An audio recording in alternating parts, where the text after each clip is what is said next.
台海局势紧张之际，日本政客却跑来台湾添乱，还称为防两岸爆发冲突，准备撤侨。日本前防卫大臣、自民党众议员石破茂上周六称，撤侨方案拟定是对国民保护的责任，希望自民党内部进行相关讨论。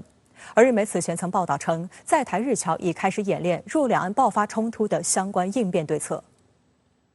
有2名日本前防卫大臣石破茂和滨田敬一担任共同团长的思考日本安全保障议员之会访问团上周在台窜访，在离台前于上周六召开的记者会上，团长石破茂称，撤侨方案拟定是国家对国民保护的责任，政府责无旁贷。不过因为事态还没发生，在很多议题上还不知道台当局跟日本的立场是怎样。石破茂还称，撤侨必须进行模拟演练，只有日本单方面进行演练没意思，也要跟台湾合作。他说，日本在台湾的侨民很多，必须负起主要撤侨责任，希望自民党内能进行讨论。日本政府暂未对石破茂的言论进行回应。中时新闻网报道提及，日本外相林芳正去年上任不久后声称，若台湾出现突发事态，日本政府的应对包括撤离日本人。不过鉴于此事的性质，对具体内容不做说明。日本共同社去年底也曾渲染日侨自行演练撤离一事。根据日本在台半官方机构去年底的统计，包含短期停留在内的在台日侨人数最多约2万人。该机构呼吁在台湾停留3个月以上的日本人前往登记。对于撤侨态度，则是基本上要靠自己努力。石破茂带团前脚刚窜访台湾，后脚就在记者会上提撤侨，引发不少台湾网友的嘲讽。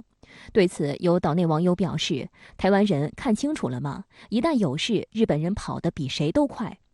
他说我们自己演练不算，因为到时候台湾无暇顾及，所以一定要逼台湾在这个部分也要陪他们一起演练。哇，我觉得台湾在这时候应该是像遇到渣男一样，你根本没有任何回转的空间，而且我以前这么爱你。所以我觉得台湾不要在这种想象空间里面去让自己自我得安慰吧，那已经不是一个这么现实的空间。日本如此，世界各国亦然如此。在同一记者会上，还有媒体提问涉及钓鱼岛，石破茂更是妄言日本主张钓鱼岛是日本固有领土，日本是主权独立国家，要独立应对此事，因此不会有所谓台日共同合作的概念。台湾国际战略学会副研究员黄惠华就发文表示，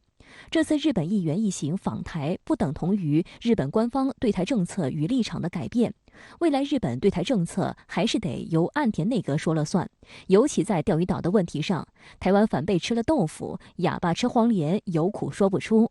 文中更表示，台湾问题经常被日本拿来当作反制中国大陆的工具，尤其是所谓台湾有事就是日本有事，成为日本政府的宣传工具。例如2022年防卫白皮书上大幅增加台湾问题内容，炒作台海危机感，迫使中国大陆不得不做出反应，根本把台湾呢踩在脚底下。这个意思就是说你只要听我的，我就对你好，否则的话呢，你就看着办他这个是语带警告啊。针对石破茂窜访台湾一事，国台办发言人朱凤莲上周5曾回应表示，日本某些议员和政客一段时间以来，在涉台问题上频繁采取错误行动，散布错误言论，跳得很高，十分危险。敦促日方某些人充分认识台湾问题的高度敏感性，在台湾问题上谨言慎行。同时正告民进党当局不要误判形势，以外谋独，给外部反华势力充当棋子，只会以失败告终。值得注意的是，石破茂是日本自民党资深议员，他先后多次同麻生太郎、安倍晋三竞争自民党总裁一职，均告失败。2020年因在自民党总裁选举中败于菅义伟，石破茂在自民党内的影响力日渐衰落。其此时炒作台海议题，分析指其目的是增强党内话语权。而在石破茂窜台前一天，上周2在台湾举办的一场印太安全对话上，曾任日本防卫相和外相的河野太郎以视频方式发表演讲称，美国及盟友应展现决心，向北京传达捍卫自由、民主等价值的决心。河野还力挺台湾加入跨太平洋伙伴全面进步协定 CPTPP。在演讲中，河野太郎持续渲染中国威胁论，鼓吹提升日本国防预算。他根本不是为了什么台湾安全，什么太平洋的稳定，不，他眼中看到的太平洋，看到的台湾是肥肉啊。他好想恢复当年日本是一个有侵略史的国家，不能让他把牙齿再装回去，否则倒霉的将是整个太平洋的安全。好，新闻马上来连线特约评论员刘和平，刘先生你好。由日本跨党派国会议员组成的所谓台湾窜访团，上周刚刚结束了在台湾的行程。那对此您作何解读？我注意到，由于他们访台期间正值美国众议院议长佩洛西扬言要访台的时候，所以无论是岛内还是外界关注的焦点，都集中在了佩洛西是否访台身上，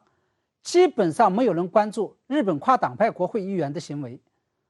而在事实上，两者之间是有内在逻辑联系的，甚至可以说是有因果关系的。因为无论是日本跨党派国会议员访台，还是佩洛西扬言要访台，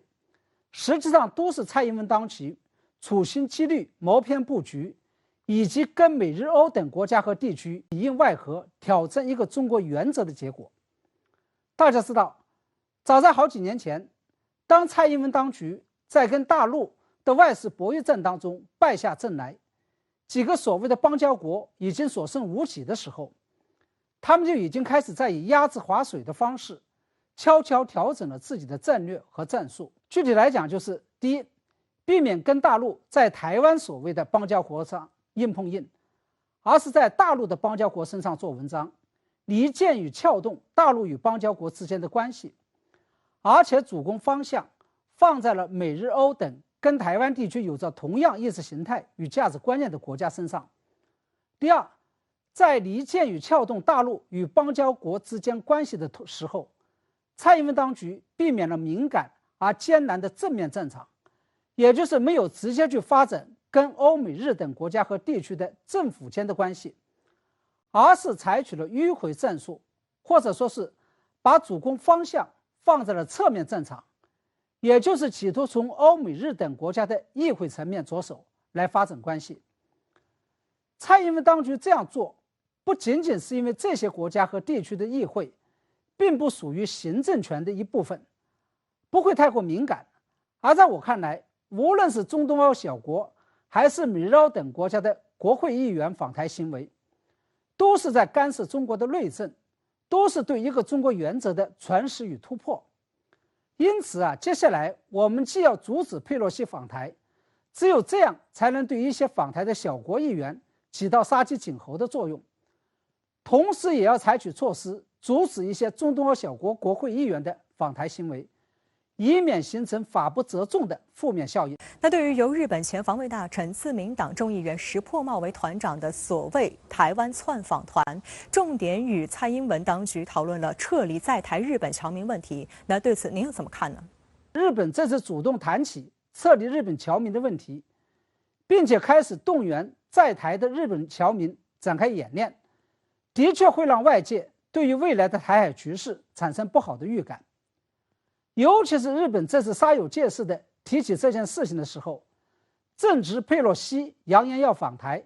台海局势正处于剑拔弩张的期间，那就更容易让人产生某种不祥之感。不过我想提醒日方的是，号称善于精打细算、着眼于长远与大局的日本政客们，却犯下了一个非常瞻前不顾后、只见树木不见森林的错误。既然你们扬言台湾有事就是日本有事，就是美日同盟有事，甚至在介入未来的台海冲突方面表现得比美国还要积极，难道你们没有想到，一旦日本方面挑起了台海冲突，